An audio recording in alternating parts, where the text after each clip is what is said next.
तुर्की में फिर विनाशकारी भूकंप की भविष्यवाणी हुई है। तुर्की में 3 महीने तक इमरजेंसी लागू कर दी गई है। भूकंप से झटकों की वजह से 10 फीट तक खिसक गया है तुर्की। 10 फीट तक उसकी जो पहले की लोकेशन थी उससे डिस्प्लेस होकर 10 फीट तक ये तुर्की हट चुका है। और यह भी कहा जा रहा है कि हिंदुस्तान भी धीरे धीरे यूरोप की तरफ सरक रहा है, ऊपर की तरफ सरक रहा है।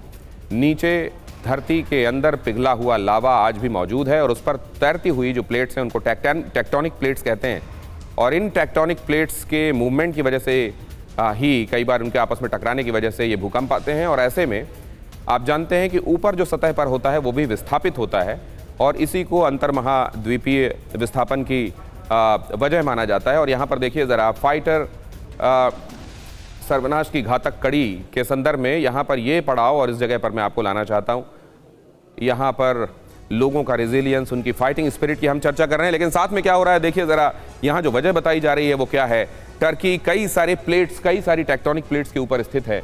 यहाँ पर देखिए African plate, Arabian plate, Anatolian micro plates यहाँ पर हैं, यूरेशियन प्लेट यहाँ पर है। और ये पहले और अब के हिसाब से जो बताया जा रहा है, पहले की सिचुएशन ये थी, 10 फीट की बात बताई जा रही है जहां से डिस्प्लेसमेंट हुआ है। और ये कहा जा रहा है कि आने वाले दिनों में इसी तरीके से भूकंप के झटकों की वजह से इसका और डिस्प्लेसमेंट होगा और ये और ज़्यादा आगे सरक सकती है।